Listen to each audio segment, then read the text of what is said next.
अब बात करते हैं हम खंड 5 व्यावसायिक नीतियों में सामंजस्य की समझ के निहित अर्थ। Implication of the above holistic understanding of harmony of professional ethics.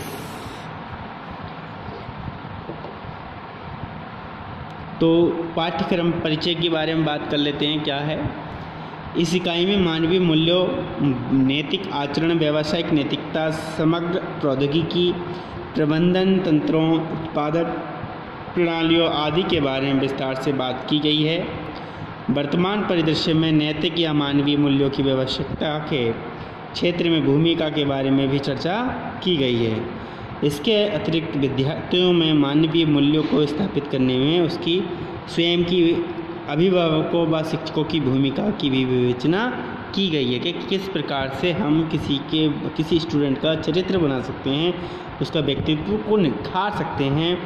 ठीक है, तो पहला है मानवीय मूल्यों की स्वाभाविक स्वीकृति, दूसरा है नैतिक मानव आचरण की निश्चितता, तीसरा मानवतावादी शिक्षा, मानवतावादी संविधान और मानवतावादी सार्वभौमिक स्तर, चौथा है व्यावसायिक नैतिकता में क्षमता का सार्वभौमिक मानवीय स्तर के परिवर्तन हेतु व्यावसायिक क्षमता के उपयोग की योग्यता, मानवीय और पर्यावरण के अनुकूल उत्पादन प्रणाली के कार्य क्षेत्र और विशेषताओं की पहचान करने की क्षमता गा है उपरोक्त उत्पादन प्रणालियों के लिए यथोचित प्रौद्योगिकियों और प्रबंधन स्वरूप को पहचानने और विकसित करने की क्षमता।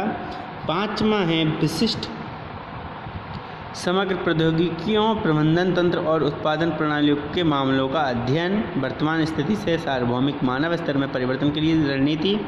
इसके दो खंड हैं, व्यक्तिगत स्तर पर और दूसरा समाज के स्तर पर। पहले अध्याय में मानवीय मूल्यों तथा अंतर्निविष्ट करना, स्वयं अभिभावकों तथा शिक्षकों की भूमिका पढ़ेंगे।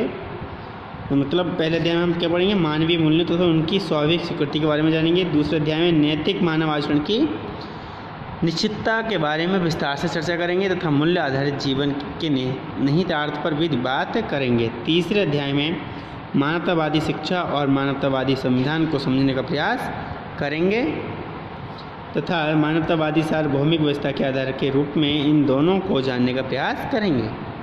चौथे अध्याय में सार्वभौमिक मानव व्यवस्था को स्थापित करने हेतु प्रयुक्त मानव अनुकूल व पर्यावरणीय अनुकूल उत्पादन प्रणालियों तथा उनके लिए आवश्यक प्रौद्योगिकियों पर चर्चा करेंगे। पाँचवें अध्याय में विभिन्न प्रौद्योगिकियों, उत्पादन प्रणालियों व प्रबंधन तंत्र के उदाहरणों के बारे में जानेंगे। छठे अध्याय में वर्तमान असंतुष्ट व अस्वस्थ स्थिति से सार्वभौमिक मानव स्तर में संक्रमण के बारे में जानने का प्रयास करेंगे। सातवें अध्याय में विद्यार्थियों में मूल शिक्षा को अंतर्निविष्ट करने में अभिभावकों, शिक्षकों व स्वयं उनकी भूमिका के बारे में बात करेंगे। तो खंड 5 यानी कि जो आपका अंतिम खंड है उसके अंतर्गत पहला अध्याय है मानवीय मूल्यों की प्राकृतिक स्वीकृति।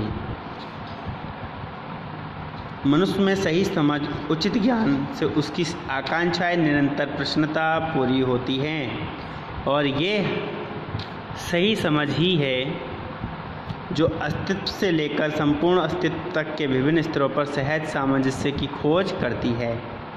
वास्तव में सही समझ में स्वयं यानी कि मैं और शरीर की ज़रूरतों, विशेषताओं और गतिविधियों का सही मूल्यांकन शामिल था और इन दोनों के बीच तालमेल के प्रमुख पहलू भी थे।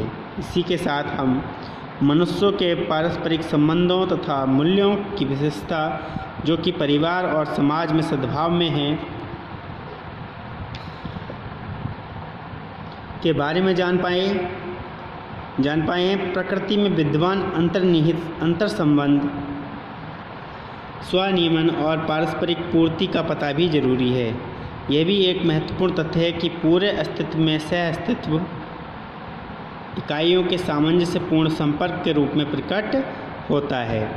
भावुक और असंवेदनशील अर्थात चेतना और सामग्री दोनों एक दूसरे के साथ सर्वव्यापक स्थान के साथ सह अस्तित्व में हैं।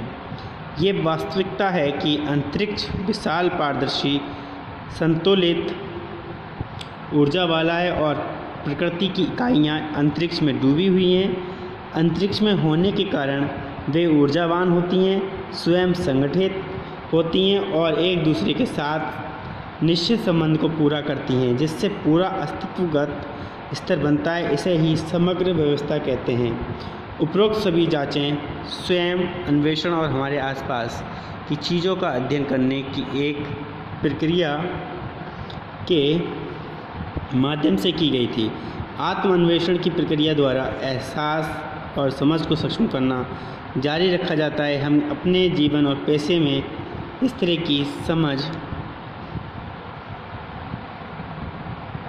के महत्वपूर्ण निहितार्थों को देखना शुरू कर सकते हैं। अस्तित्व का सच और इसके अनुसार जीने की हमारी क्षमता के बारे में ऐसी समझ हमें सामूहिक और स्थायी मानवीय आकांक्षाओं, सुख और समृद्धि की ओर बढ़ा सकती हैं। इस तरह की समझ इंसान को स्वयं में, अन्य मनुष्यों के साथ और बाकी प्रकृति के साथ सद्भाव प्राप्त करने में सक्षम बनाती हैं।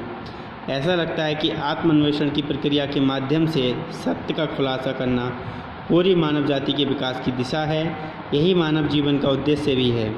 हम अपने स्वयं के अन्वेषण के माध्यम द्वारा पूर्ण रूप से आश्वस्त हो सकते हैं कि ये शांति स्थापित करने का एकमात्र प्रभावी तरीका है, अंदर भी और साथ ही बाहर भी।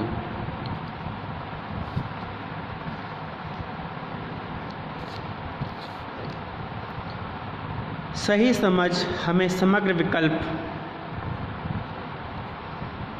को उकेरने के लिए दृष्टि प्रदान करती है और इसे मानव परंपरा में स्थिर बनाए रखती है, जबकि वर्तमान अनिश्चितता और मानव जीवन के अत्यधिक अस्थिर स्वरूप को प्रस्तुत करता है। ये प्राकृतिक तरीके से व्यवसाय के नैतिक आचरण और उपयुक्त प्रौद्योगिकियों, उत्पादन प्रणालियों और प्रबंधन स्वरूप के विकास के लिए आधार प्रदान करती है, ताकि जीवन को समग्र तरीके से सुविधाजनक बनाया जा सके। सही समझ मानव जीवन को सरल व प्रसन्न बनाने के साथ साथ सुगम बनाने में भी सहायक है। देखिए, जीवन में सही समझ का होना बहुत ही ज़रूरी है, यानी कि आप में सही समझ होना चाहिए, सही निर्णय लेने का ज्ञान होना चाहिए और सही समय पर बोलना आना चाहिए। मानव जीवन के विभिन्न आयामों में मूल्य है। तो मानव का इस 4 स्तरों पर सामंजस्य उसकी प्रतिभागिता को दर्शाता है। सद्भाव की इस समझ के आधार पर जब हम बड़े स्तर में भाग लेते हैं तो विभिन्न स्तर पर यह भागीदारी हमारा मूल्य कहलाती है।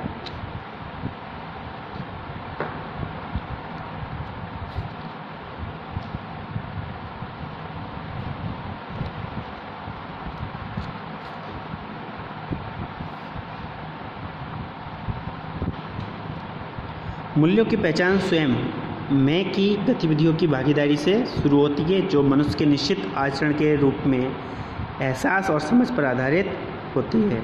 इसके अलावा मनुष्य की भागीदारी को 2 रूपों में देखा जाता है, व्यवहार और कार्य।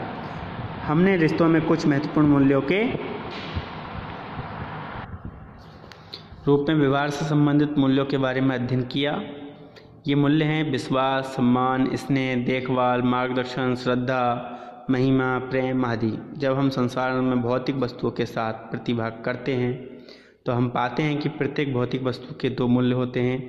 एक तो वह जिसकी वजह से वह उपयोगी सिद्ध हो, तथा दूसरा वह जिसके कारण वह अपनी उपयोगिता को बनाए रखती है। इन दोनों मूल्यों को हम प्रत्येक भौतिक वस्तु में पाते हैं।